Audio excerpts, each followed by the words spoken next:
You're watching ChillyBoy Productions. I'm Larry ChillyBoy Chilson, and this is my review for The Boogeyman. Now, before we get into this review, make sure to go ahead and click that subscribe button down below so that you can chill with me on each and every one of my latest videos. The Boogeyman is a 2023 horror film directed by Rob Savage based on the short story of the same name from Stephen King. The film tells the story of high school senior Sadie and her younger sister Sawyer as they are reeling from the recent passing of their mother, who unfortunately are also not getting that much support from their father, who himself is struggling to deal with the pain. But when their therapist's father is approached by a frantic, desperate patient who unexpectedly shows up at their door, he leaves behind a terrifying supernatural entity that preys on their grief and weakness. The film stars Chris Messina, Sophie Thatcher, and Vivian Lyra Blair.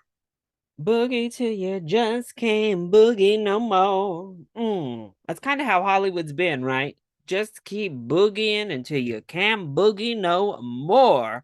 Because we've gotten a lot of boogeyman tales, from Disney and animation to legitimate horror to elevated horror. We've gotten a ton of boogeyman stories throughout the years, and it's easy to see why. This is a character, a myth that has lived on from the beginning of time. Being scared of darkness is an innate human fear that is easy to prey upon when it comes to filmmaking. But of course, I have to give homage to the most fabulous boogeyman in Hollywood as we enter Pride Month, the queer icon himself, the Babadook, because, well, he is the standard. Get on on the floor, cause we're gonna boogie, oogie, till you just can't boogie no more. So while the boogeyman isn't, but when it comes to the boogeyman, while it isn't able to quite live up to the greatness of the Babadook itself, it does actually reflect on many of the same themes and uses its evil entity as an opening for deeper discussion, a metaphor, an analogy of something more. Not quite as fabulous as our lovely Babadook, but I do have to say, I quite liked the Boogeyman.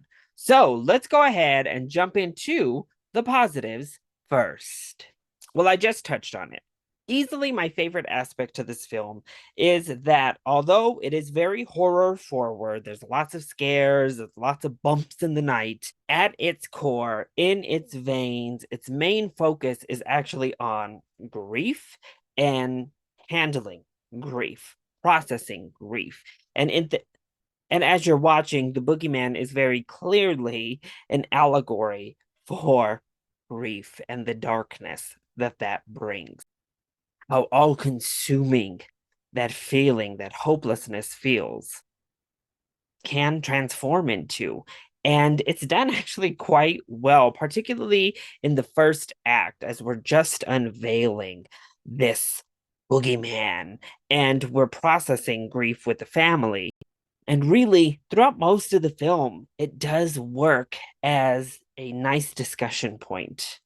I also really enjoyed our characters. I loved the little girl played by Vivian Lyra Blair. Yes, young Leia returns, and she is wonderful in this film, just as she was as young Leia herself. So she has that spunk, that little bit of flair. She's fun and a little bit feisty, but obviously very scared, and she plays scared very well. But I loved seeing the organic transformation that comes along with her facing her fears. And when her fears are justified and no one will listen to her, it works really well.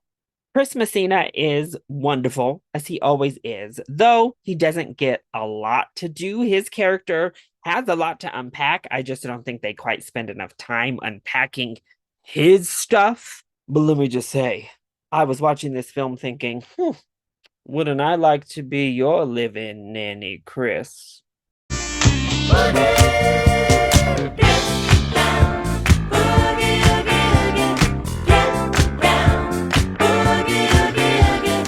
But huge kudos have to go out to Sophie Thatcher, who plays our main character, Sadie. I thought she was really fantastic. Her character goes through the biggest transformation. She has the most scenery to really chew on. And I thought she delivered it very well. All of the emotional heft really lies on her shoulders, and she was more than up to the task. I do think it does a great job at building that suspense as well as we move throughout. The camera work is really solid. The swirling movements that we get are never too jarring. They actually work really well to disorient you as an audience member and give visual flair. Cinematography is very nice, and I thought things like jump scares were handled quite well. Now, something that I think is both a positive and a negative, but I'm going to start talking about it here in the positives, is the entity itself, the boogeyman, if you will. And what I want to say positively here is that while it's in the shadows and while it is just kind of more a figment to be scared of, it's obviously quite scary as it usually happens. And that diminishes once we get more reveals. However, there is something really inventive that they do in the third act with the character design that I thought was so effective. It was really creepy, really haunting. And honestly, I wish we had gotten another scene with that or been able to really delve into that capability. They do something with voices throughout the film that also works really well and adds to the whole mystique and lore. But the way that it's kind of shown in that third act, I thought was really cool. And I would love to see more of that. So then, what doesn't work so well when it comes to the boogeyman? Well, let's just pick up where we left off in the positives with the character itself, because unfortunately, I do have to say this falls to a trap so many films like this fall into. You build up this horrifying creature in the shadows for two whole acts. And then once you get the reveal, it's so difficult to completely stick that landing. And while I do think they do a good job, uh, there's still part of you that when you see it, you're like, oh, yeah, I could take this. And part of that is intentional, I believe. But part of that is also like, oh, okay. I don't know what I was expecting, but I'm not sure it was this. Certainly far, far from the worst monster design I've ever seen in one of these boogeyman type of scary movies. But it's always a bit of a letdown, isn't it? But in honesty, my biggest complaint about this film is the friend group. Sadie is kind of trying to reintroduce herself to her friends and reintroduce herself to her school after her mother dies. And we get to know this group of four girls who are her friends. They are terrible. Even the most sympathetic of the group, oh, they were actually just kind of annoying. One of them, I was ready to jump through the screen and dog walk myself. She is a wretched human. And that just didn't really vibe with some of the darker tones, having these kind of caricatures, mean girls off to the side. Plus, that whole friend subplot doesn't pay off at all. A big event happens and we never see them again without any sort of resolution, any sort of closure there. So honestly, we could have just cut out the side plot with the friend group. There's also another family that is kind of tangentially linked, and we really get to know them through a very stereotypical horror cliche.